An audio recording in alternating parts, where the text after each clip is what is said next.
नमस्कार, स्वागत है चौकिए मत। ये वही आपका पसंदीदा इन नेशनल इंटरेस्ट है, पर आज फॉर्मेट थोड़ा सा अलग है। और आपको जैसे दिख रहे हैं हमारे साथ दोनों मेहमान ऑनलाइन तरीके से नहीं बल्कि फिजिकली हम सभी लोगों का टीका हो चुका है।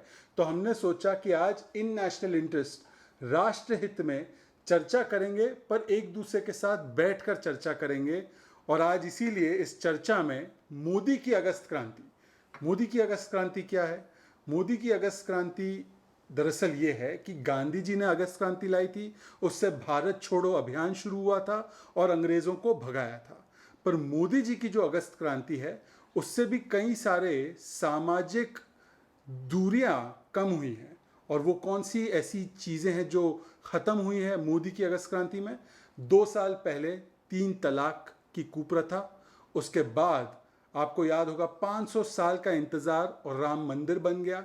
और उसके अलावा आपको ये भी याद होगा कि ये वही 5 अगस्त है जब दिल और दिल्ली की दूरी ख़त्म हुई और लाल किला और लाल चौक का फासला ख़त्म हुआ और जम्मू कश्मीर को भारत का अभिन्न अंग बनाया गया।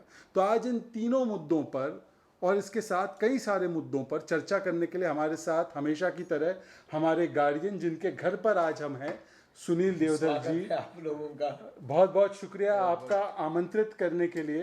प्लेटफॉर्म भी अक्सर इनका रहता है और आज घर भी इनका है, चाय भी इनकी होगी। और सुनील जी भारतीय जनता पार्टी के राष्ट्रीय सचिव है और हम लोग चाय पे चर्चा करेंगे। चाय पे चर्चा करेंगे और फिर खाने को भी मिलेगा हम लोग को। ये भी जरूर, प्रॉमिस जरूर। है। ये भी प्रॉमिस है। That is also in national interest. All A national interest. सब नेशनल इंटरेस्ट में, पर नेशनल इंटरेस्ट में आज हमारी खास मेहमान, स्पेशल गेस्ट, वो है शाज़िया इल्मी। वैसे इनको कोई परिचय की ज़रूरत नहीं है, पर शाज़िया इल्मी भारतीय जनता पार्टी की दिल्ली की वरिष्ठ नेता भी है और राष्ट्रीय प्रवक्ता भी है। और शाज़िया, आपका बहुत बहुत स्वागत है। तो मुझे लगता है शुरुआत शाज़िया से की जानी चाहिए। बिल्कुल, मुझे ऐसे लगता है कि जी, ये जो ट्रिपल तलाक जो खत्म हुआ है जी, तो इसके कारण मुस्लिम महिलाओं को न्याय मिला है। बिल्कुल। और जब हम एक देश, एक राष्ट्र, एक समाज कहते हैं तो हमने ऐसा नहीं कहना चाहिए कि मुस्लिम महिलाओं को न्याय मिला है, महिलाओं को न्याय मिला है। बिल्कुल। और मैं आपको एक चौंकाने वाली बात बताना चाहता हूँ, बाद में इसके ऊपर आप जी, अपना पक्ष रखिए। जब मैंने किसी एक मुस्लिम एक पुरुष मुझे मिले जी, और उनको जब पता चला मैं भारतीय जनता पार्टी का राष्ट्रीय मंत्री हूँ, आंध्र प्रदेश जा रहा था, तो उन्होंने कहा कि ये आपने बहुत अच्छा काम किया हमारे समाज के लिए। तो मैंने कहा कोई अगर महिला कहती तो मैं ये समझ जाता, लेकिन आप तो पुरुष है, आप बोल रहे हैं कि ट्रिपल तलाक ख़त्म हो गया, ये अच्छी बात हो गई। तो बोले क्या बात करते हैं भाई साहब, पुरुष जो होता है वो पिता भी होता है, भाई भी है, बेटा भी है। बिल्कुल। और वो पिता जानते हैं जिनकी तलाकशुदा बेटियां घर में आकर बैठी हुई है, वो भाई जानते हैं कि जिनकी बहनें घर में आकर बैठी है। ऐसे बच्चों को पता है कि अपने माँ को व्हाट्सएप पे तलाक भेजा हुआ है। तो बहुत बड़ी मुक्ति मिली है। और जो किसी भी इस्लामिक बोलने वाले इस्लामिक रिपब्लिक देशों में ये कुप्रथा, कुरीति नहीं थी, लेकिन भारत में कांग्रेस ने अपने तुष्टीकरण के तहत इसको यहाँ पर जबरदस्ती रखा हुआ था और ऐसा एक पोस्चर किया था कि भैया इसके बारे में बात करोगे तो मुसलमान नाराज हो जाएगा। और इस तरह से कट्टरपंथियों को उन्होंने जो है पुचकारने के लिए इस कुरीति को जिंदा रखा था, जो मोदी ने खत्म किया। और इसलिए ये जो अगस्त क्रांति, आपने तो बहुत जोरदार नाम दिया भाई शहजाद भाई आपने। नहीं, ये अगस्त क्रांति की सोच दरअसल इसलिए आई क्योंकि शाज़िया बताइए कि एक तरीके से ये आज़ादी ही है ना। ये देखिए सच में आज़ादी है मुसलमान औरतों के लिए। और एक जो दहलीज में वो सीमित थी और सिसक सिसक के जी रही थी, और एक तरह से एक हमेशा डर था हमेशा कि वो कभी भी निकाल दी जाएंगी, घर में वो हमेशा रह नहीं सकती, उनकी शादी होनी है, लेकिन शादी के बावजूद कभी भी उनको निकाला जाएगा, कैसे वो महफूज रहेंगी। तो ये आप देखिए साइकोलॉजिकली, नफ्सियाती तौर पर एक औरत का इस तरह से जीना इस देश में जो बराबर के हुकूक को अधिकार देता है महिलाओं को और पुरुषों को, एक कुरान सम्मत भी ऐसी एक रीति जिसमें इस तरह का कोई प्रावधान नहीं है। ना पाकिस्तान हो या बांग्लादेश हो या मोरक्को हो या अल्जीरिया हो या सूडान हो, आप कोई ऐसी जगह नहीं है, कोई मुल्क नहीं है जहाँ पे ट्रिपल तलाक ऐसी जो तलाक बिद्दत है। हाँ। तलाक बिद्दत यानी कि जो कुरान के ओरिजिनल हिस्से में नहीं है। तलाक एहसन और तलाक हसन कुरान शरीफ का हिस्सा है। तो आप ऐसी प्रथा को आप लागू कर रहे हैं और उन अल्पसंख्यक में भी अल्पसंख्यक है, the minority with in the minority. और सबसे बड़ी ताज्जुब की बात है और मतलब अफसोसनाक बात यह है कि जो पार्टी अपने को मुसलमान हितैषी कहती हैं, मुसलमानों की बात करती रहती है सिर्फ और तुष्टिकरण के लिए, वोट बैंक के लिए, मुसलमानों की तरक्की के लिए नहीं, उनकी आबादी और आज़ादी के लिए नहीं, वो मुसलमानों में सबसे पीड़ित जो महिला है उसके लिए नहीं बोली। और इस ऐसी चीज, और मुझे चेहरे याद आते हैं, एक जुबैदा खाला याद आती है मुझे, बचपन से मुझे याद है अम्मी बुरखा पहनती थी। मैं एक मौलाना की बेटी हूँ, चमनगंज में रहने वाली, कानपुर का बहुत बड़ा एक मुस्लिम एक गेटो कहिए उसको एक तरह से। तो और हमारा सबसे पुराना उर्दू का अखबार निकलता है और मुझे वो तस्वीरें याद आती हैं, इसलिए मैं बहुत जज्बाती हूँ उसको लेकर। वो इतनी औरतें आ रही हैं, सबकी वही कहानी शहजाद, शौहर ने छोड़ दिया, 3 बच्चे हैं, मारी मारी फिर रही हैं। इतनी शर्म आती थी मुझे, मैं छोटी थी, कितनी मजबूर महसूस। पर समाजवादी पार्टी, कांग्रेस पार्टी, इनका कहना है कि आप मुस्लिम मर्दों को परेशान करने के लिए आप लोगों ने कानून लाया। सोचिए, उनको ये नजर आता है।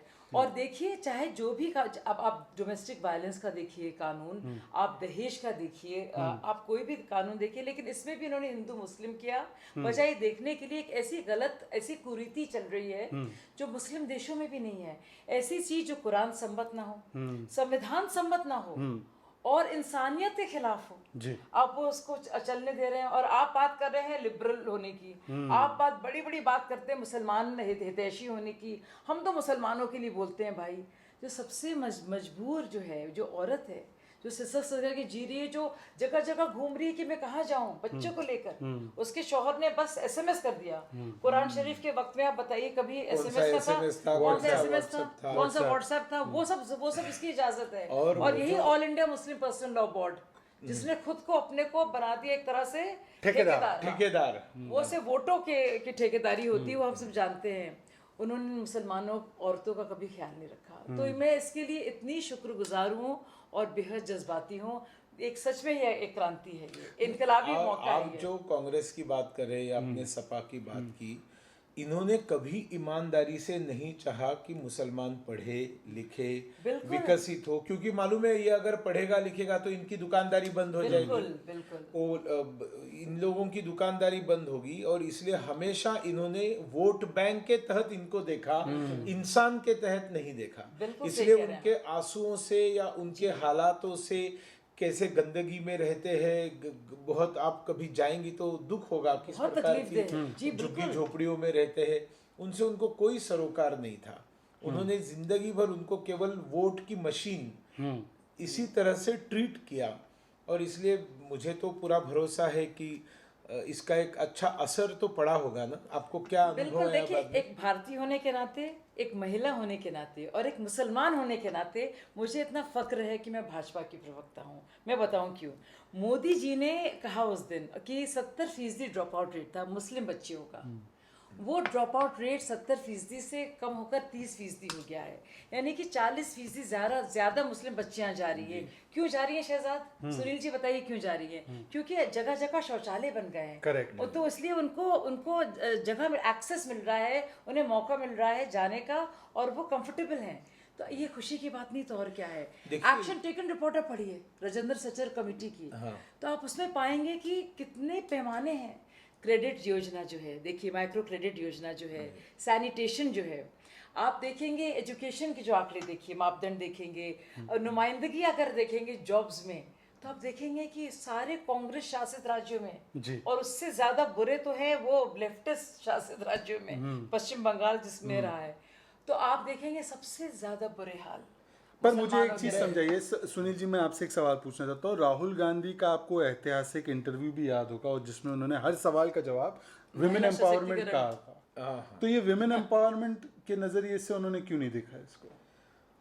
नहीं, इसको देखिए, उनका प्रॉब्लम क्या हो रहा है, जो वास्तविक में सामाजिक सुधार है ये सामाजिक सुधार मोदी कर रहे हैं।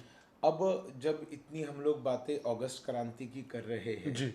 तो सबसे बड़ी अगस्त क्रांति कौन सी है? तो 2014 के अगस्त महीने में प्रधानमंत्री नरेंद्र मोदी जी ने जन धन योजना चालू की।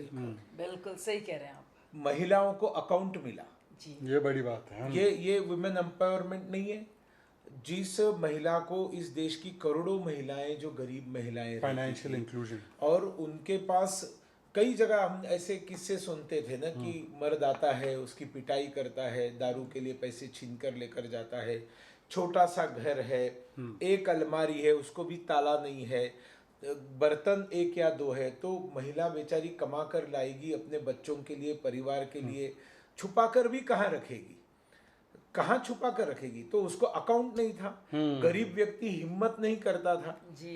तो आज अगर 41 करोड़ से अधिक जनधन अकाउंट अगर खुले हैं तो उसमें आधे से अधिक जो है वो महिलाओं ने अकाउंट्स खोले हैं, उसमें मुस्लिम महिलाओं के भी अकाउंट्स हैं। तो जितनी भी गरीब कल्याण की योजनाएं नरेंद्र मोदी जी ने इस देश में लाई है, उसमें बहुत बड़े पैमाने पर मुसलमानों को उसका लाभ हुआ है।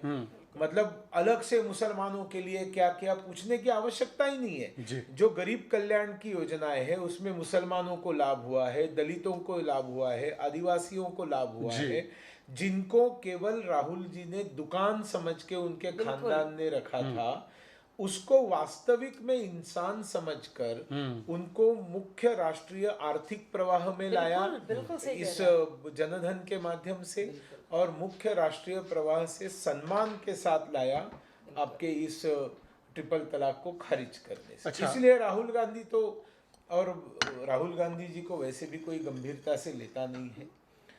वो तो बात आपकी सही है, पर इस बीच में अब चाय भी आ चुकी है, तो ये अब चाय पे चर्चा में तब्दील हो चुकी है। पर बात देखिए, अभी बात हमने की सामाजिक क्रांति की, और आर्थिक क्रांति की भी बात सुनील जी ने उसमें उन्होंने लिया है। पर अब बात करते हैं सांस्कृतिक क्रांति। सांस्कृतिक क्रांति जिसका 500 साल तक देश के हर भारतीय को बहुत लंबे समय तक इसका इंतजार था, और वो थी श्री राम मंदिर का भूमि पूजन पिछले साल हुआ। पर उसमें कहा गया सुनील जी कि क्या प्रधानमंत्री को वहाँ पर जाना चाहिए था, और आज जो राम मंदिर का कार्य है, न्यूज़ ये आ रही है कि 2023 तक श्री राम लल्ला के दर्शन करने के लिए वो मंदिर हम वहाँ पर जा पाएंगे। क्या ये चुनाव के लिए किया जा रहा है सुनील जी? 2024 में चुनाव है, तो इसलिए 2023 तक आप ये राम मंदिर और राम जी के नाम को भुनाने के लिए कर रहे हैं। देखिए, Bharatiya Janata party is a party which walks the talk. हम जो बोलते हैं वो करके दिखाते हैं, बशर्ते हमें मौका मिलना चाहिए। हमें जैसे लोकसभा राज्यसभा में बहुमत मिलने के बाद कई सारे ऐसे मुश्किल मुद्दे थे, जैसे आप जरूर 370 तक आने ही वाले हैं, मैं जानता हूँ, चाहे खत्म होते होते वो 370 भी आ जाएगा।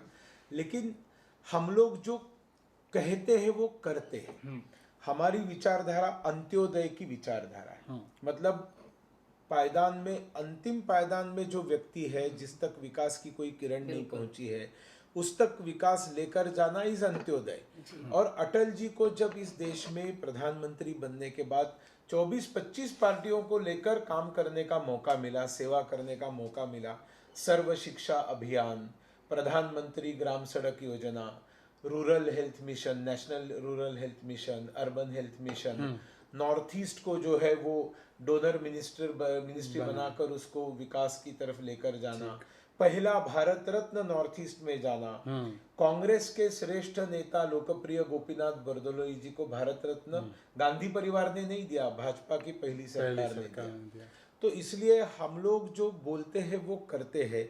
और हमने जब लालकृष्ण आडवाणी जी रथ यात्रा लेकर निकले थे, उससे पहले हमने हमारे मैनिफेस्टो में लिखा था कि राम जन्म स्थान पर भव्य राम मंदिर का निर्माण होना चाहिए, और हम चाहते ये होना चाहिए।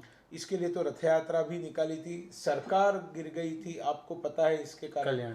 तो इसलिए हम लोग जो है वो राजनीति को देखकर ये चीजें नहीं करते हैं। इस देश में कुछ चीजें होनी चाहिए ऐसे हमें लगता है, वो हम हमारे मैनिफेस्टो में लिखते हैं। और कांग्रेस हो, सपा हो, ये सारी पार्टियां चुनकर आती है तो मैनिफेस्टो को भूल जाती है। और ये जो कुछ पत्रकार है, कुछ पॉलिटिकल पंडित है, they never ask them whatever is written in your manifesto whether you have already done और not, what you have done, what you have perform, वो उनको नहीं पूछते हैं। और हम जो करने वाले हैं इनको पूछते हैं क्यों किया, क्यों किया, क्यों किया। अरे भैया, हमारे यहाँ पर हमने कब से कहा है कि वहाँ पर वो मंदिर वहाँ पर होना। देखिए एक चीज बोलनी है, ऐड कीजिए, उसके बाद में सवाल। हाँ जी शहजाद, आप मैं बात कहना चाहती हूँ। मैं अपने लेफ्टिस्ट दोस्त, क्योंकि मैं उस इकोसिस्टम से आई हूँ, पत्रकार रही हूँ, तो बाकायदा सिखाया जाता है जामिया इंस्टीट्यूट में कि सबसे खतरनाक चीज, ये अच्छी बात है, वो आपको दोस्त आज भी मानते हैं। वैसे वो बड़े इंटॉलरेंट, मुझे बिल्कुल नहीं मानते, बड़े इंटॉलरेंट बिरादरी है, पर अगर मानते तो अच्छी बात है, हम खुश हैं। वो मेरी तहजीब है जो मुझे इजाजत नहीं देगी कि मैं उनको दुश्मन कहूँ। अच्छा चलिए, मैं पूरी दुश्मन। तो क्या बोलते हैं आपके वामपंथी में? तो आप यकीन नहीं करेंगे कि मतलब ये कि कैसे आप हिंदुओं की बात कर रहे हैं, कैसे राम मंदिर की बात हो रही है। आप जरा सोचिए, मस्जिद अल हरम, आप क्या सोच सकते हैं कि कोई जरा सा कह दे कि मस्जिद अल हरम के खिलाफ कोई आवाज उठे या अलक्सा के खिलाफ आवाज उठे? आप सोचिए क्रिश्चियन देश में, मैं गई हूँ इटली, मैं वेटिकन भी गई हूँ। वेटिकन में जाकर आप जरा सा क्रिश्चियन से कह सकते हैं कि भाई ये नहीं होना चाहिए। और आप सबसे ज्यादा देश में हमारे हिंदू भाई हैं, ये मैं मुसलमान बहन होने के नाते कह रही हूँ, और आप उनको मना कर रहे हैं कि आप राम मंदिर के बारे में ना सोचिए। सिर्फ मना नहीं कर रहे, तौहीन भी करते हैं। तौहीन कर रहे हैं, तिरस्कार कर रहे हैं, अपमान कर रहे हैं, जलील कर रहे हैं, और कह रहे हैं आप बैकवर्ड हैं। मतलब आप कैसे कह सकते हैं? मुझे अफसोस होता है।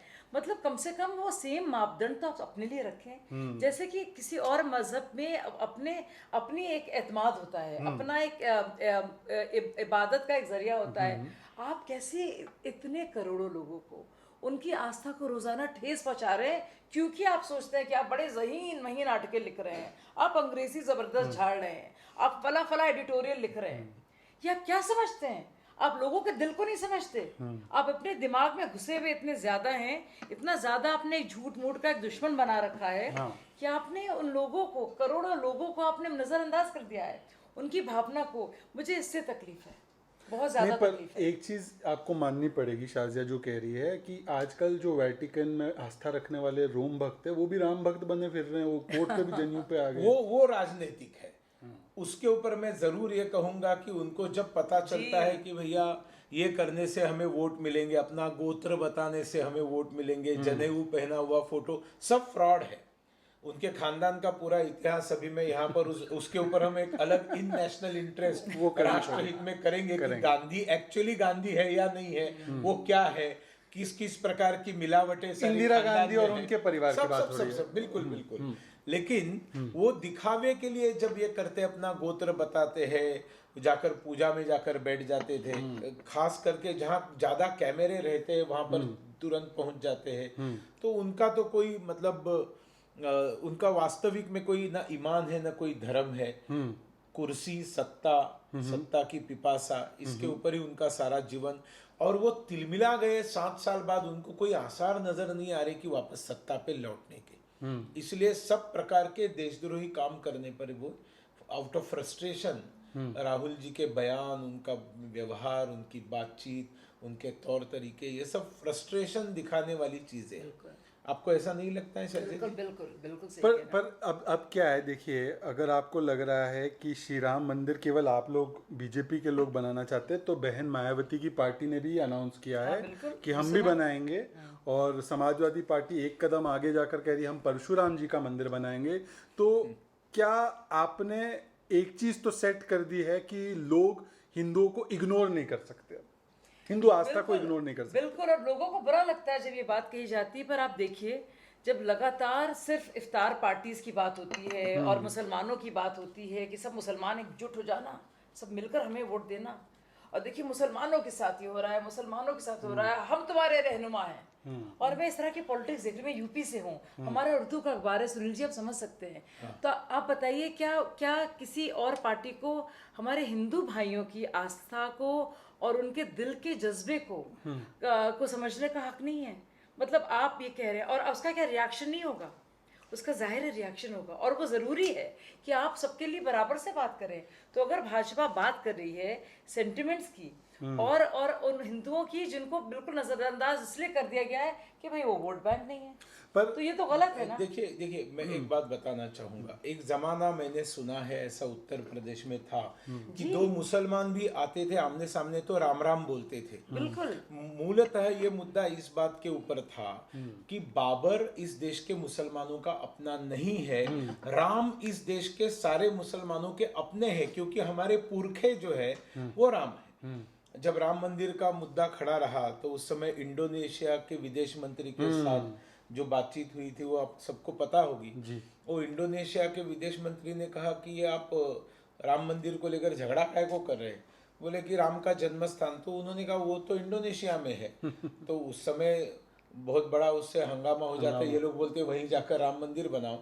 लेकिन उनको जब पूछा शहाबुद्दीन जी, उन्होंने पूछा कि ये क्या है, गणेश का चित्र आपके करेंसी के ऊपर, गरुड़ा नाम आपके एयरलाइंस को, हाँ आप रामनवमी और कृष्ण जन्माष्टमी को इंडोनेशिया में नेशनल हॉलिडे देते हैं, होली खेलते हैं, और आप तो मुस्लिम कंट्री हो। सबसे ज्यादा मुस्लिम आबादी वाली देश। उन्होंने जवाब क्या दिया? उन्होंने जवाब दिया, see once upon a time we changed our religion but we did not change our forefathers and culture. बिल्कुल। हमने हमारे पूजा पद्धति बदली लेकिन हमने हमारे पुरखों को नहीं बदला।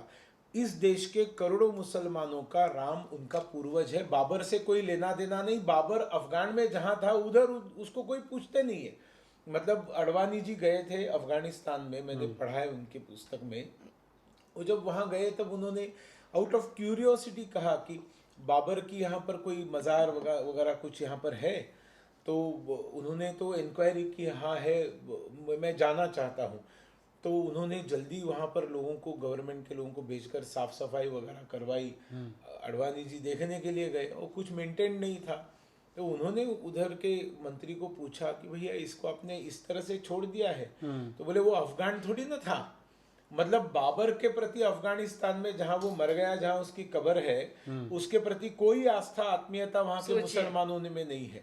तो यहाँ पर केवल राजनीति भड़काने के लिए सारी चीजें राजनीति पर ही जाकर टिकती है, और इसमें हमने तो कोई राजनीति नहीं की। पर शाहजिया ये कहा जा रहा है कि आप राम मंदिर बना रहे हैं, बहुत अच्छी बात है, राम मंदिर सुप्रीम कोर्ट के आदेश से बन रहा है, पर राम राज्य कब लाएंगे उत्तर प्रदेश में?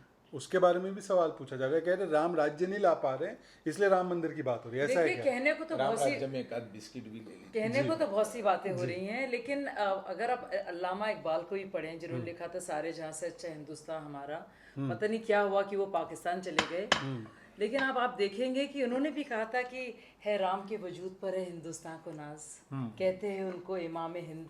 तो इमाम हिंद बाकायदा की तरह से सोचा जाता है। हम, मैं बता रही हूँ, अम्मी जो इन्होंने हमेशा बुरखा पहना है, जब रामायण आता था सब छोड़ छाड़ कर बैठ जाती थी कि भाई हम नहीं हिलेंगे, कोई घर का काम नहीं होगा। एक ऐसी मोहब्बत रही है, ये हमारा कल्चर है। संडे को सुबह आता था ये। पाकिस्तान में पॉपुलर था बिल्कुल। रामायण सीरियल, पाकिस्तान में पॉपुलर था। भारत में तो ऐसी उसका चमत्कार हो गया था बिल्कुल कि ये बीआर चोपड़ा वाली रामायण? नहीं, रामानंद सागर वाली। रामानंद सागर वाली। और मतलब एक बार राजधानी ट्रेन में जा रही थी, वो यहाँ 8:30 बजे पहुंचती है दिल्ली स्टेशन, ठीक है। तो थोड़ा पहले सिग्नल पड़ गया तो पूरे सब लोग अस्वस्थ हो गए। तो भाजपा के एक नेता बैठे हुए थे, तो उन्होंने कहा लोगों को चिंता मत कीजिए, वो जो मोटरमैन है उसको भी रामायण देखना है, तो वो सही समय पर पहुंचा देगा, आपको देरी नहीं करेगा। तो कुल मिलाकर राम इस देश की जनता के सांसों में बसे हुए, और ये मुसलमानों के भी सांसों में बसे हुए हैं। और मैं कई बार बताता हूँ कि हमारे यहाँ पर इतने सारे जो गीत बने, जो मोहम्मद रफ़ी साहब ने राम के गुणगान के गाए, जय रघुनंदन जय सिया राम, मोहम्मद रफ़ी जी ने गाया है, तो क्या वो काफिर हो गए? या अल्लाह तेरो नाम, ईश्वर तेरो नाम कहा इसलिए लता जी को किसी ने कहा कि आप अहिंदू हो? तो इस देश में ये कभी भेद था ही नहीं। आपको पता है मौलाना हली जी थे जो मुसद्दस लिखते थे। मुसद्दस होता है उर्दू में अलग अलग प्रकार के जो शेर ये रहते हैं ना, काव्य के तरीके, उसमें 6 लाइनर 6 लाइन का काव्य जो है उसको मुसद्दस कहते हैं। तो उनका एक बड़ा ग्रंथ है, मेरे पास है वो। उसमें उन्होंने ये कहा था, दीने हिजाजी का बेबाक बेड़ा किए पार जिसने थे सातों समुंदर, न देहों में अटका न सेहों में अटका, डूबा दहाना में गंगा में जाकर। मतलब ये जो अलग अलग देशों में इस्लाम फैलता गया, वहाँ की स्थानीय संस्कृति को खत्म करता गया, पूरी तरह से इस्लाम का कब्जा हुआ। भारत में आने के बाद हमने इस्लाम को अपना लिया। मतलब यहाँ जो हिंदू थे वो जो मुसलमान बने जरूर, लेकिन उन्होंने संस्कृति नहीं छोड़ी, संस्कृति नहीं छोड़ी, परंपरा नहीं छोड़ी, और इसलिए उन्होंने राम को नहीं छोड़ा। ये राजनीति आई जब से, और जब से कॉन्स्पिरेसी अरब देशों के माध्यम से इस देश को अस्थिर करने के लिए आने लगी, उसके बाद में ये चालू हो गई बात। जो एक सांस्कृतिक, ये अंग्रेजों ने भी इसमें काम किया था, डिवाइड एंड रूल का जो था पूरा, आप देखिए सेपरेट इलेक्टोरेट का अगर आप पढ़ेंगे, और जो शुरू हुआ था, लेकिन हमारे कॉन्स्टिट्यूशन मेकर्स ने क्या कहा, जिसके कारण श्यामा प्रसाद मुखर्जी राजनीति में आए। जब सेपरेट इलेक्टोरेट की बात आ गई तब उनको लगा कि ये ठीक नहीं है। नहीं, पर अंग्रेजों ने जो किया तो किया, पर यहाँ पर आज भी कुछ बुद्धिजीवी है, सुनील जी और शारदा जी, जो कहते हैं कि जय श्री राम युद्ध घोष है। ये तो बीजेपी का नारा है, इसके बारे में क्या कहेंगे आप? जय श्री राम दरअसल ये बीजेपी का नारा है, ये बंगाल चुनाव में भी कहा गया। ये इन्होंने कहा कि जय सिया राम बोलो, जय श्री राम मत बोलो। हाँ, ये मैं बहुत सुन रही हूँ आजकल, सिया राम और श्री राम। ये सिया राम और श्री राम में क्या झगड़ा है? ये इतने बड़े बेवकूफ लोग हैं, इन्होंने सीता माँ को हटा दिया है। नहीं, ये जो श्री शब्द है ये लक्ष्मी के लिए, देखिए ये सीता जी है। जय श्री राम में श्री इज सीता जी, और श्री का आगे सिया करते हैं। तो जब हम जय जय श्री राम बोलते हैं, उसमें पहले देखिए हमारे देश में पहले महिला बाद में पुरुष है, तो हमें वो माता च पिता तो हमें वह है। हमारे यहाँ पर लड़के का नाम जो है लक्ष्मी नारायण है, जिसमें पहले लक्ष्मी है बाद में नारायण है। हमारे यहाँ पर सीताराम येचुरी को तो कम से कम समझ में आना चाहिए, जिसके पहले सीता है बाद में राम है। उन्होंने अब तक एफिडेविट करके अपना नाम क्यों नहीं चेंज किया? मैं तो हमेशा ये कहती हूँ, लेनिन स्टेनिन लेचुरी रख देता है तो कोई उसको ना नहीं बोलता था। अभी भी सीताराम ढो रहे, तो सीता पहले है यहाँ पर, बाद में राम है। सीताराम इज श्री राम। अब ये कौन मूर्खों को समझाए? मूर्खों का कोई इलाज नहीं होता। और इसके बारे में मुझे याद आ रहा है कि हमारे इन नेशनल इंटरेस्ट के एक एपिसोड में इस बारे में विस्तृत से चर्चा हमारे पैनल में भी हुई थी कि किस तरीके से जय श्री राम और जय सिया राम का जो झगड़ा लगाने, शायद संबित जी ने कहा था, नहीं मुझे लगता है विनोद बंसल जी या स्वामी जितेंद्रानंद जी, स्वामी जितेंद्रानंद जी थे। अच्छा, आपने मुझे समझाया है, थैंक यू, क्योंकि ये बहुत सुन रही है, डिबेट में ये बात हो रही है, डिबेट में पूछा जा रहा है। बताना चाहिए बिल्कुल नहीं, आपने कि श्री राम और सीताराम में कोई फर्क ही नहीं है। बिल्कुल नहीं, मैं तफसील से उन्होंने समझाया तो मैं समझ रही हूँ इस बात को। तो ये अब ये लेटेस्ट ये हो गया है कि आपने सीता मैया को हटा दिया। देखिए अब देखिए क्या मतलब, ये अजीबोगरीब। पर अब देखिए बात हो गई हमारी दो, वो नेपाल के साथ संबंध बिगाड़ने की भी बात करेंगे। सीता वहां की थी, उसने उसको उपेक्षा में रख दिया। कुछ भी कर सकते, केजरीवाल तो खास करके कुछ भी कर सकता है। अरे तो मुझसे पूछिए, इसलिए तो मैंने केजरीवाल जी के बारे में इनसे बेहतर किसको पता। पर अब हम बात करेंगे, शाजिया की आज़ादी आम आदमी पार्टी से बहुत पहले हो गई थी, पर हम आज बात कर रहे हैं, एक बात हो गई सामाजिक क्रांति की और एक बात हो गई सांस्कृतिक क्रांति की, आर्थिक क्रांति की। अब बात करते हैं भौगोलिक क्रांति की। भौगोलिक क्रांति जो देखिए भारत का अभिन्न अंग हमेशा जम्मू कश्मीर रहा है, बिल्कुल, पर उसका जो एकीकरण, मानसिक एकीकरण और भौगोलिक एकीकरण, वो 370 की दीवार हटने के बाद हुआ, और आज उस ऐतिहासिक दिन को 2 वर्ष पूरे हुए हैं इस हफ्ते। कितना बदला, कितना नया जम्मू कश्मीर बना सुनील जी? या ये केवल जैसे आरोप आप पर लगाया जाता है, आपने जम्मू कश्मीर की आवाज़ को दबा दी? देखिए आज वहाँ पर गवर्नर साहब बेहतरीन काम कर रहे हैं, एक तो बात माननी पड़ेगी। बिल्कुल। और वो दल झील के किनारे जो बुरहान वानी की जब एक ज़माने में उसका इनकाउंटर हुआ था, उस समय वो काला दिन करके मनाते थे। आज वहाँ पर उसी दिवस पर आप देखते हैं कि दल झील के किनारे तिरंगा झंडा लगा रहता है, पर्यटक आते हैं, लोग वहाँ पर एंजॉय करते हैं। आज डोमेसाइल लगभग 5 लाख से अधिक लोगों को डोमेसाइल मिला है, जो पश्चिम पाकिस्तान से आए हुए लोग थे या वहाँ के वहाँ के जनजातीय, वहाँ के शेड्यूल कास्ट, वहाँ की महिलाएं, उनको 250 से ज़्यादा कानून जो हमारे संसद में पास हुए थे, लेकिन 370 और 280 35 के कारण बिल्कुल 250 से अधिक, बिल्कुल, 280 जी, जी। To be specific. 289 तो ये सारे कानून आज वहाँ लागू हो गए। जम्मू कश्मीर की बेटी, मुसलमान बेटी, शादी होकर भारत के किसी अन्य राज्यों में जाए और वो अपने प्रॉपर्टी के ऊपर का अपना अधिकार खो दे, आज वो अधिकार उसको मिल गया। उसके बच्चे क्लेम कर सकते हैं अपने माँ की प्रॉपर्टी को। कितनी सारी बातें वहां पर, एक तो शांति लौट आई। वाल्मीकि समाज को भी अधिकार मिला। हाँ, मैं वो बताना चाह रही है। देखिए, वाल्मीकि समाज को आप देखिए, सालों साल से काम कर रहे हैं। 57 में बाकायदा निमंत्रण देकर उनको बुलाया गया। अब पीएचडी भी होगा वो सफाई कर्मचारी का बेटा, लेकिन उसको सिर्फ सफाई कर्मचारी। और ये देश भर में दलित करते हैं। बिल्कुल दलित और भीम मीम की राजनीति करने वाले नहीं चाहते हैं कि उसको किसी तरह का वो स्टेट सब्जेक्ट बने, डोमिसाइल सर्टिफिकेट मिले उसे। फिर आप देखिए अपार्थाइड किस किस तरह से चल रहा था।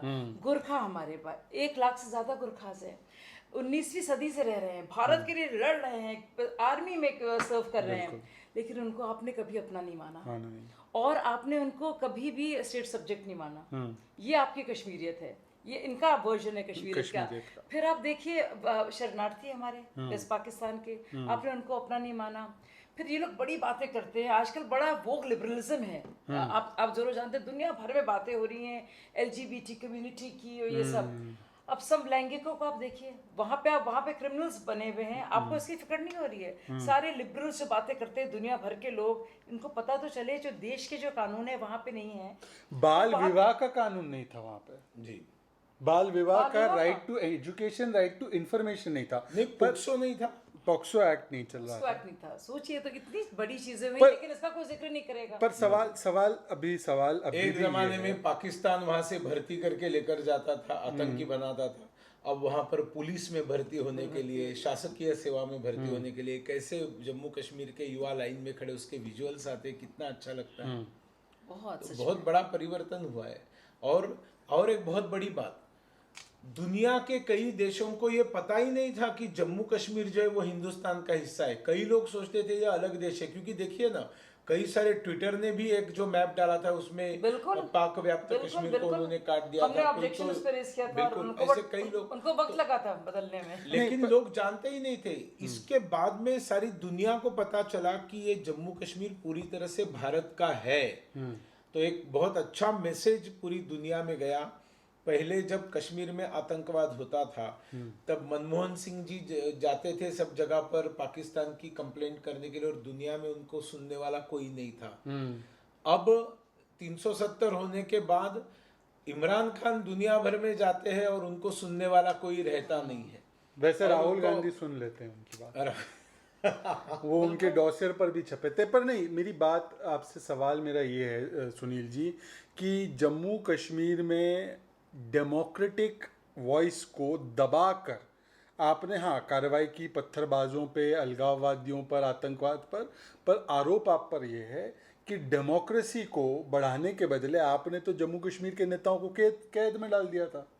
ये आप पे आरोप है। देखिए, ऐसा है कि अगर कैद में डालने की बात होगी तो आप कांग्रेस का इतिहास देखिए। शेख अब्दुल्ला को कितने दिन उन्होंने नज़रबंद करके रखा हुआ था। तो जब प्रेशर आ जाता है और समझ में आता है कि इनके कारण सारा वहाँ का माहौल खराब हो सकता है, ये मिसगाइड करेंगे लोगों को, उस समय उसको करना ज़रूरी था। और वही परिवार थे, वही 10-15 परिवार थे जो करोड़ों रुपया जो आता था जम्मू कश्मीर के लिए, वो पैसा जनता तक नहीं पहुंचता था। ये डाका डालकर बैठे हुए डाकू लोग थे, और इन लोगों को बंद करके रखने के कारण जो चिल्ला रहे हैं शायद उनके हिस्सेदार होंगे। और सामान्य जनता को कोई कष्ट नहीं हुआ। रादर सामान्य जनता खुश थी कि ये लोग बंद थे।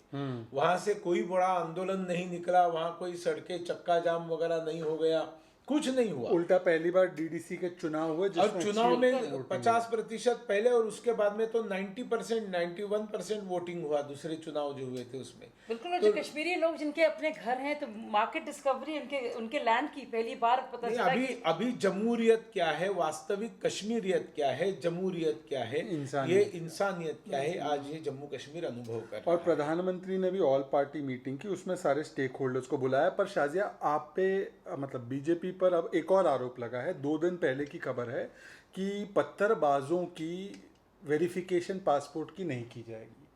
आप उस देखिए, पे कई डिबेट्स में भी गई होंगी। बिल्कुल। और मुझे लगता है वो कह रहे हैं, वो उनका आरोप है कि बहुत सारे क्रिमिनल नेता हैं, उनको तो पासपोर्ट मिल जाता है, उनके ऊपर आरोप रहता है, तो आप उनको स्टिग्मेटाइज कर रही है, आप उनके ऊपर नहीं स्टिग्मेटाइज कार्रवाई बिना ये देखिए, कानून ये तो के, एक तो कोर्ट के। ये तो रेट्रोस्पेक्टिवली हो नहीं रहा है। तो आज के दौर में जो अलगाववादी नेता, जिनके खुद के बेटे विदेश में पढ़ते हैं, बेटे बेटियां, और ये बड़ी 2 परिवारों की बात कर रहे हैं, हम सब जानते हैं कि किन किन विदेशी मशहूर कॉलेजेस में गए हैं, वो समझेंगे और सीखेंगे कि गरीब बच्चों को इस्तेमाल करना और कुछ पैसे देकर उनसे पत्थर फेंकवाना ये नहीं चलेगा।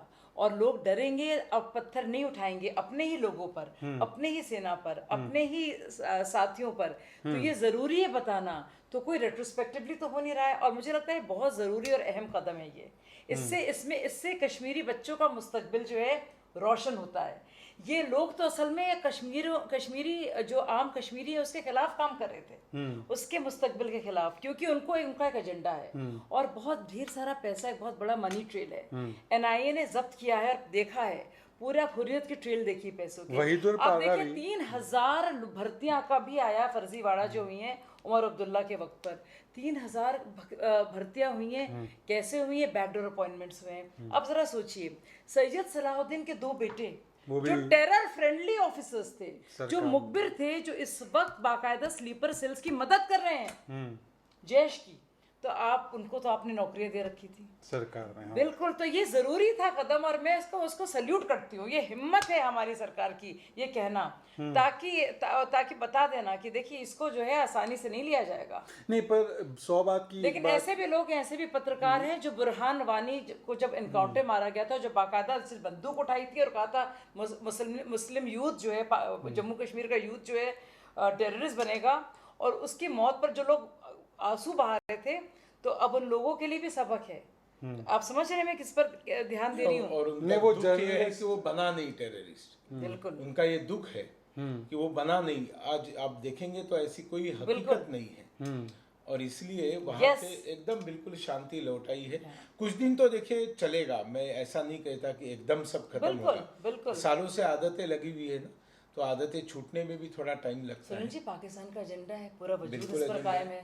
अभी तो उनका एजेंडा पीओ के बचाने में लगे हुए हैं, क्योंकि गृह मंत्री जी ने जब से कहा कि पाक व्याप्त कश्मीर भारत का है और उसके लिए हम जान देने के लिए तैयार हैं, तब से वो लोग जो है, आप बरनौल की बात कर रहे हैं, बरनौल वहाँ बिकना वहाँ पे एक राहुल गांधी है, बिलावल भुट्टो वहाँ का राहुल गांधी है।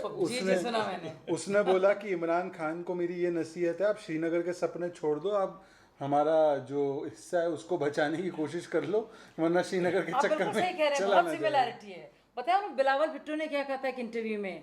देखिए, जब बारिश होता है तो पानी आता है। वैसे राहुल गांधी ने भी कुछ कहा था ना, अगर जब वैक्सीन से अगर आप लगा देंगे तो आप आलू से सोना निकाल रहे थे वो पिछली बार तो। पर सवाल ये है, देखिए मान लेते चलिए 1 लाख करोड़ का बजट दे दिया जम्मू कश्मीर को, केपेक्स बजट बढ़ा दिया, हज़ारों करोड़ के प्राइम मिनिस्टर ने वहाँ पे प्रोजेक्ट शुरू कर दिए, पर सवाल उनका ये है, विधानसभा के चुनाव क्यों नहीं करवाते सुनील जी वहाँ पर?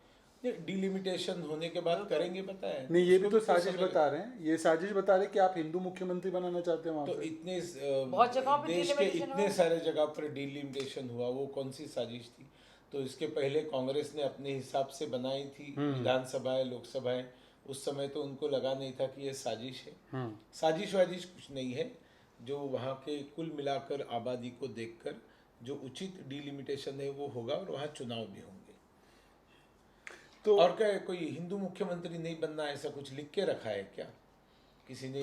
जम्मू का कोई नहीं हिंदू का मुख्यमंत्री बनना। उनका कहना ये है कि ये बीजेपी की डेमोग्राफिक चेंजेस करने की साजिश है, जम्मू कश्मीर का जो एक डेमोग्राफी है उसको बदलने की आपकी साजिश है, ये उनका कहना है। आसाम की डेमोग्राफी बदल रही थी उस समय, इनमें से किसी ने कुछ कहा नहीं था।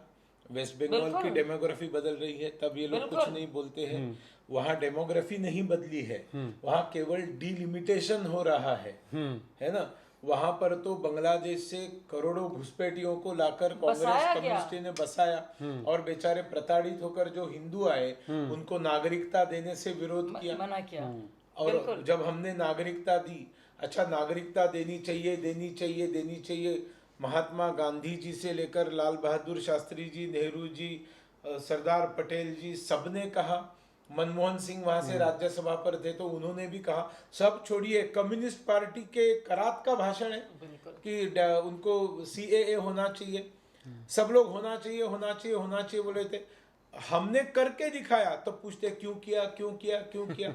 मतलब इनको इतनी तकलीफ होती है कि ये करने वाली सरकार है और इनका हर कदम इनकी दुकानें बंद करता है, इसलिए इसमें कोई, और अगर बनता है जम्मू कश्मीर का मुख्यमंत्री हिंदू बनता है तो इसमें ऑब्जेक्शन की क्या कौन सी एतराज बात है? है, क्या एतराज है? बिल्कुल, अगर कोई भी प्रदेश का पर कोई मिस्टर भी साहब आपसे मैं नागरिक पूछना चाह रही बने। हूँ, सुनील जी आपसे भी, देखिए जो प्रोपागेंडा होता है अपने आप में असलियत से ज़्यादा बढ़कर होता है। Sometimes propaganda Trump's everything. आपने CAA में देखा था और दुनिया भर के लोग इसमें शामिल थे।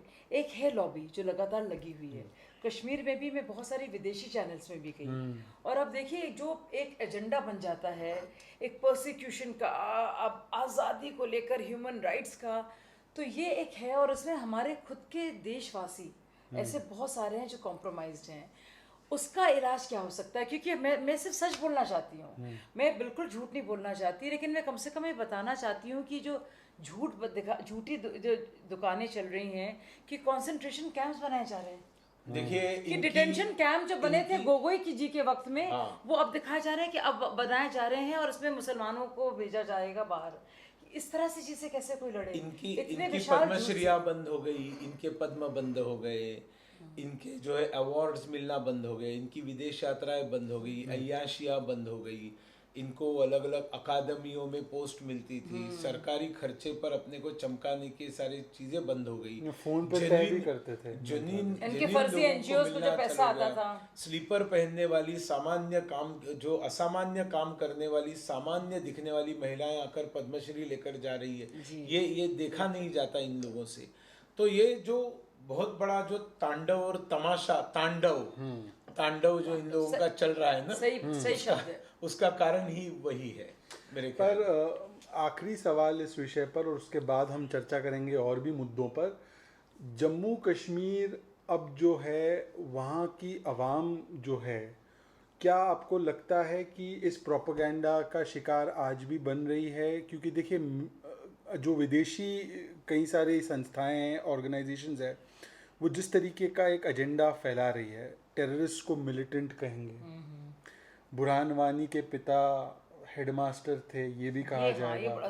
तो ये विक्टिमाइजेशन मोड से निकालने के लिए क्या करना चाहिए? क्योंकि जब दिल मिलेंगे तभी ये दिल्ली और दिल की दूरी कम होगी। नहीं, एक तो ये देखना पड़ेगा कि इनका वास्तविक समाज के ऊपर कितना असर है। ये सारा सिर्फ मीडिया में इनका चिल्लाना कुछ चैनल तक मर्यादित है, या कुछ ट्विटर हैंडल पे स्पॉन्सर्ड रिट्वीट, इतना एक रिट्वीट मारोगे तो 5 रुपया मिलेगा, एक कमेंट लिखोगे तो 3 रुपया मिलेगा, इस प्रकार से कुछ बेरोजगारों को पैसा मिल रहा है उसमें।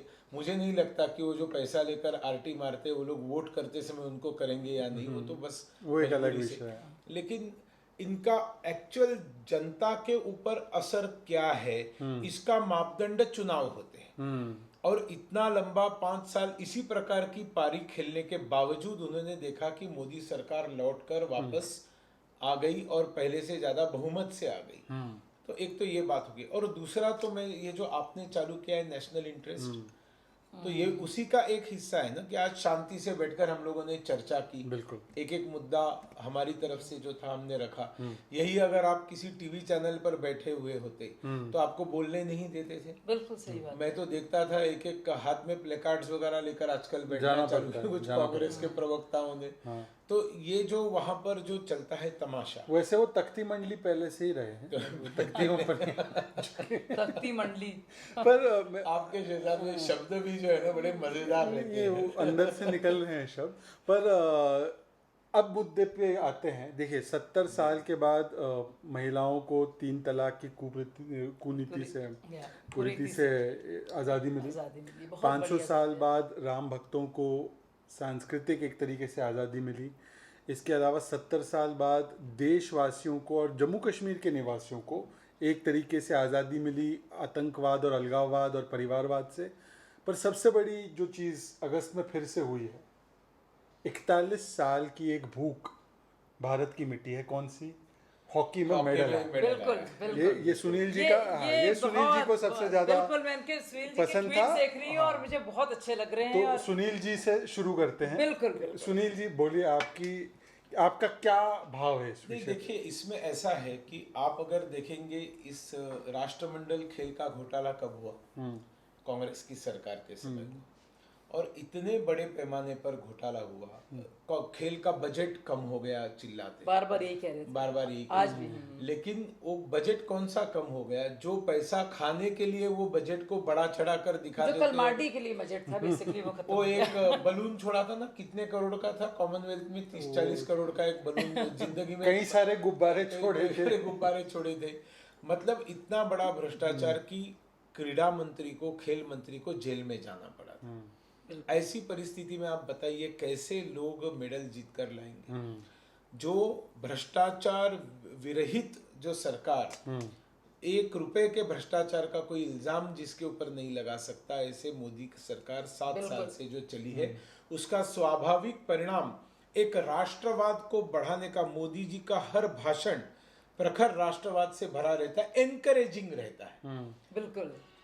बच्चों को स्कूल में परीक्षा के पहले जाकर वो एक हेडमास्टर जैसा बनकर उनके साथ बातचीत करने वाला पहला प्रधानमंत्री देखा। और जीत हो या हार हो उसके बाद भी बात। अच्छा, आज मैं इतनी जज्बाती में महसूस खुद फिर सबने सब I think all of us felt emotional. आपने सुना जब प्राइम मिनिस्टर बात कर रहे थे वो वुमेन्स हॉकी टीम से, क्या शानदार बातचीत हुई। मतलब मैं खुद इतनी जैसे मंगल का भी जो आखिरी दिन वो जो लैंडिंग था उस समय वो जो फेल हो गया था, तो रोने वाले हमारे वहाँ के इसरो के चेयरमैन को कैसे हक किया प्रधानमंत्री जी ने।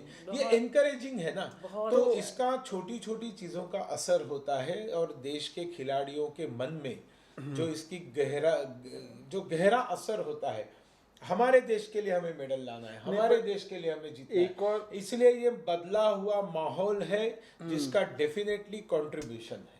पर इनको रोना है कि आपने राजीव गांधी खेल रत्न का नाम क्यों रख दिया।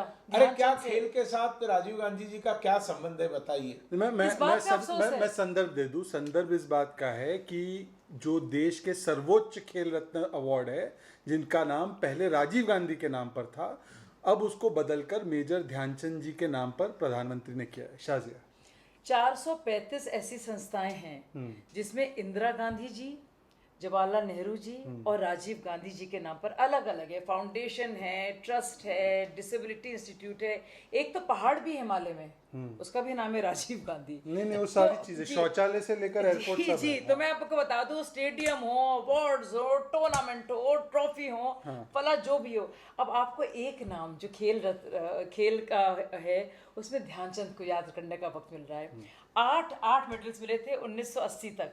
सब 70% जो हमारी आबादी है आज की 80 के बाद पैदा हुई है। सोचिए कितना बड़ा वक्त है उसके लिए, बड़ी चीज है उसके लिए, हिस्टोरिक मोमेंट है। और देखिए हमारे लिए मुश्किल था। हम लोग ग्रास पे खेलते थे और ये एस्ट्रो टर्फ का खेल है, और हमारी टीम ने एस्ट्रो टर्फ पर अपना जीत दिखाई है और उसको समझ उसकी आई। ये बहुत बड़ी चीज है। पर सुनील जी, उनका लेकिन बजाय ये कहने के कि आपने राजीव गांधी का नाम क्यों बदला, आपने ध्यानचंद, मतलब नहीं उनका कहना ये है सुनील जी कि आपको गांधी नेहरू परिवार से इतनी एलर्जी है कि कहीं पर भी उनका नाम होता है ध्यानचंद जी के नाम पर, माफ कीजिएगा, लाइफ टाइम अचीवमेंट अवार्ड था, तो वो कह रहे कि जब एक अवार्ड था तो राजीव जी का नाम हटाकर क्यों आप नया अवार्ड शुरू कर देते। अभी राजीव जी का नाम लेने से बोफोर्स याद आ जाता है, दुनिया भर की चीजें याद आती है। तो ऐसा है कि सब जगह पर एक ही परिवार का नाम रहना चाहिए, ये किसने कहा है? ये तो इस देश का दुर्भाग्य रहा जो आप बता रही है। 400 से अधिक अनुष्ठान, प्रतिष्ठान, सोचिए। संस्था सरकारी वो भी। सरकारी, उसको सबको गांधी परिवार का नाम रहना, जैसे कि इनको ऐसे लगता था ये सारा देश हमारी खानदानी प्रॉपर्टी बिल्कुल है। अपनी तो जाति इसलिए विरासत। अभी धीरे धीरे विरासत की चीजें कम होना शुरू किया है, हो गया है, इसका दुख है उनको। नहीं, पर उनका कहना अभी ये भी धीरे है। धीरे लोग कमेंट्स डालने नहीं, लगे कि शाज- इसका कब चेंज शाजिया होगा, उसका कब चेंज शाजिया होगा। शाजिया से एक मुश्किल सवाल भी ये है कि प्रधानमंत्री के नाम पर भी मोटेरा स्टेडियम का नाम रखा है। देखिए एक बहुत तो ये बड़ा तो आपके दोहरे मापदंड एक है। बहुत बड़ा स्पोर्ट्स कॉम्प्लेक्स में एक प्राइवेट जिसका नाम वल्लभ भाई पटेल। वल्लभ भाई पटेल है, उसमें मोटेरा स्टेडियम रखा गया है, सिर्फ एक स्टेडियम का नाम। और हम लोग इसकी तुलना कर रहे हैं 435 अलग अलग नाम जिससे कुछ लेना देना नहीं है। और ये बहुत पूरा स्पोर्ट्स जो कॉम्प्लेक्स है उसका नाम वल्लभ भाई पटेल है। और ये अभी मोटेरा स्टेडियम जो है एक प्राइवेट जो संस्था है, जो क्रिकेट बॉडी है, उसने बनाया है, गुजरात क्रिकेट एसोसिएशन ने। तो मतलब उसकी आप तुलना कर रहे हैं इससे, कोई मतलब इसका मतलब नहीं है। और आपको एक नाम से तकलीफ है, एक जगह में एक नाम से, आप 435 जगह सिर्फ एक सेंस ऑफ एंटाइटलमेंट। हम हैं गांधी परिवार, महात्मा गांधी वाला परिवार नहीं, नेहरू वाला परिवार, और हमारा ये जाति विरासत है। इनकी समस्या ये है, वो गया तो गया, भविष्य में इनके नाम से कोई एयरपोर्ट वगैरह बनने वाले नहीं है, इनके नाम से कोई अवार्ड्स बनने वाले नहीं है। भविष्य में अगर कोई अवार्ड्स बनेंगे तो बड़ा भ्रष्टाचार हुआ तो उसके नाम का अवार्ड, तो फिर राहुल सोनिया जी के नाम के अवार्ड बनेंगे भ्रष्टाचार को लेकर। पर एक थोड़ी सी इमोशनल बात भी करनी है। देखिए जिस तरीके से प्रधानमंत्री ने, चलिए अवार्ड का नाम इन्होंने चेंज किया, कुछ लोग कहते हैं कि सियासत के चलते किया और कुछ लोग कहते हैं कि ये स्पोर्ट्समैन स्पिरिट को बढ़ाने के लिए किया। पर एक चीज़ जो किस पे डिस्प्यूट नहीं हो सकता कि चाहे मैच जीता हो या हारा हो, प्रधानमंत्री ने हर एक उस एथलीट को फ़ोन करके व्यक्तिगत रूप से बात की। कई सारी वो कॉन्वर्जेशन सामने भी आई। आपको क्या लगता है उसका एक महत्व क्या है? धनराज पिल्ले जो हमारे ही शहर से हैं, मतलब पुणे से जुड़े हुए हैं, उन्होंने लेख भी लिखा कि कैसे प्रधानमंत्री के और स्पोर्ट्स मिनिस्ट्री के कार्यों से आज जो हम देख रहे हैं वो हुआ है। एक प्रधानमंत्री का एक एथलीट को फ़ोन करके मोटिवेशन देना, मनोबल बढ़ाना, कितना मायने? देखिए, जब मोदी जी को लोग पूछते थे कि आप दुनिया के बड़े बड़े नेताओं के साथ विश्व के पटल पर जाते हैं, मिलते हैं, तो आपको कॉम्प्लेक्स नहीं होता? तब मोदी जी ने जवाब दिया था कि तब मुझे इसका बोध रहता है कि मैं यहाँ पर नरेंद्र मोदी नहीं आया हूँ, मैं उस समय कहते थे 130 करोड़ भारतवासियों का प्रतिनिधि करके मैं यहाँ पर आया हूँ। ठीक। तो एथलेट्स के साथ जीते हुए को अभिनंदन करने वाला या जो जीत नहीं पाया है उसको कंसोल करने वाला, उसके मनोबल बढ़ाने वाला नरेंद्र मोदी नहीं है। 130 करोड़ भारतवासी उनके मुख से उनसे बात कर रहे हैं। तो इसलिए इससे बड़ी बात और क्या हो सकती है जब किसी भी खिलाड़ी को ये ध्यान में आता है मेरे देश का प्रधानमंत्री बात कर रहा है। वो बात व्यक्ति की नहीं है, 130 करोड़ लोगों के प्रतिनिधि है। और दूसरा आप देखिए, सिर्फ कुर्सी बड़ी नहीं होती, कुर्सी पर बैठने वाला व्यक्ति उस कुर्सी का महत्व बड़ा करता है, नहीं तो छोटा करता है। इसी प्रधानमंत्री की कुर्सी पर 10 साल मनमोहन सिंह जी बैठे हुए थे, वो तो किसी से बात नहीं करते थे और उनको तो मौनी बाबा कहते थे। मतलब उस जमाने में मुझे नहीं, हमने कहते थे, सिद्धू जी कहते थे, वो भी क्लैरिफाई कर दीजिए। और हमने तो कभी ये शब्द इस्तेमाल नहीं किया, सिद्धू जी करते थे। मैं तो दूसरी बात बता रहा हूँ। उस जमाने में जब कोई मीटिंग होती थी तब जो अनाउंस करने वाला रहता था, कंपेयर रहता था कार्यक्रम का, बोलता था कि सब अपने अपने मोबाइल्स मनमोहन सिंह मोड पे रख दीजिए। साइलेंट मोड की जगह एक मोड बन गया था। अच्छा। तो मेरा ये कहना है कि उस समय प्रधानमंत्री, भारत का प्रधानमंत्री, उसके पद की गरिमा नहीं थी। कुर्सी वही थी, व्यक्ति अलग था, उस पद की कोई गरिमा दुनिया में नहीं थी। आज भारत के प्रधानमंत्री की गरिमा दुनिया में जो है बढ़ गई। व्यक्ति जो है वो कुर्सी के कारण व्यक्ति बड़ा नहीं होता है, व्यक्ति के कद के कारण कुर्सी का महत्व बड़ा होता है। और उसके वजह से हर एक नागरिक की, बाशिंदे की, और जो बाहर रह रहे हैं इंडियन पासपोर्ट होल्डर्स की, उनकी भी वैल्यू बढ़ी है। एक जो इसका आप निष्कर्ष देख सकते हैं जो ध्यानचंद जी के नाम पर रखा गया कि आज नए भारत में पद और परिवार से ऊपर जो पदक लाता है वो है, जो रिवॉर्ड करेक्ट। देश के लिए अवार्ड लाता है। नहीं, ये प्रधानमंत्री ने ही कहा है, ये उन्हीं के शब्द प्रधानमंत्री जी है, कमाल के ये शब्दों उन्हीं का। के उनकी भावना है। ऐसा नहीं है कि ये शहजाद पूनावाला की इजाद की हुई सोच है, परंतु एक सोच जो निकल कर आती है, जिसको उन्होंने कैप्चर किया इस मूव से, कि वो ये है कि परिवार और पद के ऊपर पदक लाने वाला। पर शाजिया मुझे ये बताइए आखिरी में, क्योंकि इस चर्चा परिवार जो है वो प्रदक्षिणा पसंद था, हाँ, मोदी जी जो है वो पराक्रम पसंद है।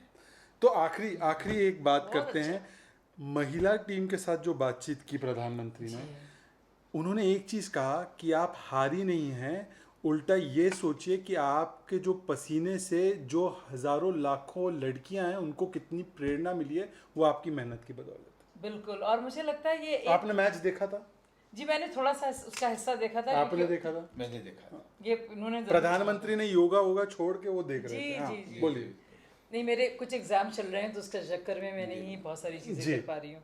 सो मुझे इतना अच्छा लगा, उनको एक एक प्लेयर के नाम याद थे, उनको पता था किसको चोट लगी है, और वो बहुत परेशान भी हो रहे थे क्योंकि जाहिर है रोना सुन रहे थे वो, लेकिन किस तरह से वो प्यार से वो बात कर रहे थे। और मुझे लगता है ये बहुत बहुत बड़ी चीज़ है, इस तरह ये आत्मीयता जो है ना जो दिखाते हैं प्रधानमंत्री, और हर चीज़ के लिए वक्त निकालना। ये पता नहीं कितने घंटे हैं उनके दिन में, लेकिन सच में ये समझ में नहीं आता मुझे, है ना, पता नहीं कैसा। हाँ, ये बहुत ही कैसा मेहनत करते हैं, बहुत मेहनत करते हैं। और मुझे इतनी अच्छी लगी ये बात प्रधानमंत्री की है। और देखिए यही प्रधानमंत्री हैं जो बाकायदा हरियाणा में उन इलाकों में गए और कहा उन्होंने कि भ्रूण हत्या को लेकर उन्होंने कहा, और वहां पे देखिए सेक्स रेशियो जो है एडवर्स जो था वो बेहतर हो रहा है, जो अनुपात है वो बेहतर हो रहा है। तो बेटी बचाओ, बेटी पढ़ाओ और बेटी खिलाओ, ये मुझे मुतासर किया। देखिए मैंने जब आम आदमी पार्टी छोड़ी तो मैं एक साल तक कहीं नहीं गई। मैं प्रधानमंत्री ने कहा ये बात, प्रधानमंत्री ने लाल किले से कहा कि अपने बेटों से हम लोग कभी ये सवाल पूछते हैं, ये बहुत बड़ी बात है। प्रधानमंत्री ने जिस तरह से औरतों के सम्मान के लिए गांधी जी का जो कहते थे cleanliness is next to godliness, Gandhi ji का नाम लिया और आईने को इस्तेमाल प्रतीक बनाकर शौचालय बनाने के लिए औरतों की जिंदगी को बेहतर बनाया है। वो जो जिल्लत बर्दाश्त करनी पड़ती थी उससे उनको अलग रखा है और थोड़ी डिग्निटी दी है, उसकी मैं बहुत बड़ी फैन हूँ। वो बहुत महत्वपूर्ण बात आप कह रही हैं कि उसमें भी जो वुमेन एम्पावरमेंट एंगल है, शौचालय घर घर तक पहुंचाना, वो हो सकता है कि लुटियंस लिबरल्स को शायद उनके प्रोग्रेसिव वैल्यू बहुत बड़ी चीज है, ये समझ में ना आए, पर ये बहुत सूर्योदय से लेकर सूर्यास्त तक महिलाएं शौच के लिए खुले में जाने से शर्माती थी। दुर्घटनाएं भी होती थी, लज्जा भी उनको लगती थी उसमें, और मोदी जी ने एक बहुत बड़ा काम उनके लिए किया है। माँ डरती थी कि बच्ची घर नहीं लौट के आएगी, क्या हो रहा है, कि रेप तो नहीं उसका हो जाएगा, तो पकड़ तो नहीं लेगा उसको। उज्ज्वला से जो सिलेंडर्स आ गए घर में, धुआं बाहर निकाला, कितना बड़ा काम उन्होंने किया। सौभाग्य योजना से बिजली घर के अंदर आई, कनेक्शंस मिले। जिन गांव में देखिए अभी बिजली चली जाए तो अरे हम बोले क्या हो गया, मतलब 1 मिनट बिजली जाती है तो हमारी क्या अवस्था होती है। 17,000 गांव देश में थे जहां पर बिजली स्वाधीनता से पहुंची नहीं थी जब मोदी जी प्रधानमंत्री बने, पर अब सभी जगह पर बिजली। एक आखिरी चीज जो शहजाद भी लगातार कहते हैं और मैं कहती आ रही हूँ, सबका साथ सबका विश्वास को जुड़ना। तो आप ये देखिए कि जो भी लाभार्थी हैं सारी योजनाओं में, आप किसी भी लेवल पे देखिए, ब्लॉक डेवलपमेंट ऑफिसर हुआ, तहसीलदार हुआ, पटवारी हुआ, आपका मजिस्ट्रेट हुआ, डीएम हुआ, कलेक्टर हुआ, कोई भी हुआ, कहीं पे भी पक्षपात जाति के आधार पर, मजहब के आधार पर, लिंग के आधार पर आप नहीं देखेंगे। इसका मतलब ये है सुशासन, यही है राम राज्य, गुड गवर्नेंस यही है।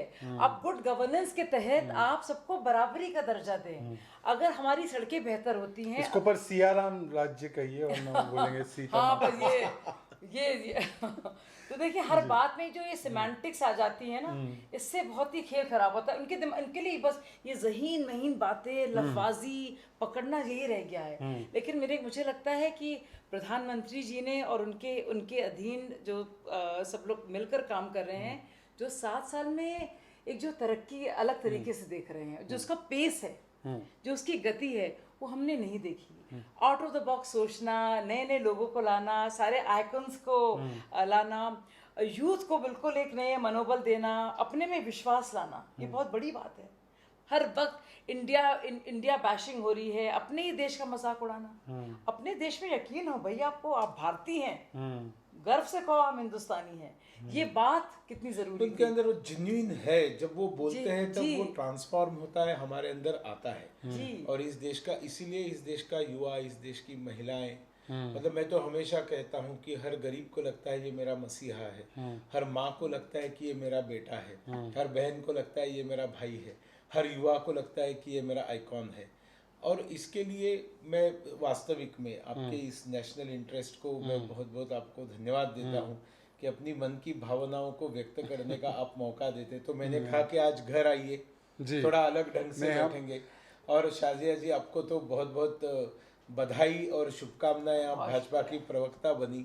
तो वैसे शुक्रिया। प्रवक्ता नाम सिर्फ जुड़ गया, वैसे बैटिंग तो आप सालों से कर रही है बहुत अच्छी तरह से। जी। लेकिन अभी अधिकृत रीति से जब आप चौके छक्के लगाएंगी तो सामने वालों के छक्के छुड़ जाएंगे, इसकी मुझे पूरी उम्मीद है।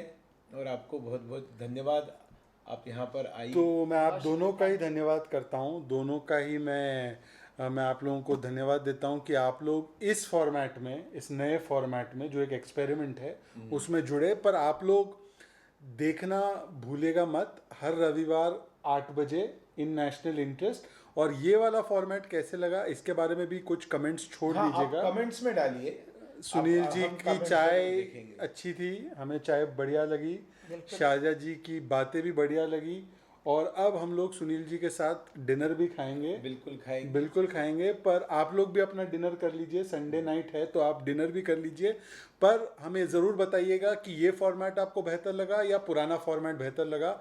और हम लोग अगले हफ्ते फिर से मिलेंगे एक नई चर्चा के साथ, एक नए मेहमान के साथ, हमारे गार्जियन के साथ और उनके घर हमारे पे एंकर के साथ और हमारे एंकर के साथ और कोई खास मेहमान के साथ जो हमारे हमेशा हमारे अच्छा, साथ। मेहमान हम वापस भी बुलाते हैं, मतलब ऐसा नहीं कि एक बार आकर गए। जरूर, इतनी अच्छी चाय थी और इतना अच्छा खाना होगा तो फिर वापस भी मुझे आना होगा। बस वो खाना जो है आपको जरूर लेकर आएगा, मुझे पूरा भरोसा है। तो चलिए, अब हो रही है खाने की बात, आप देखिए राष्ट्र की बात इन नेशनल। जय भारत, साइनिंग ऑफ। नमस्कार।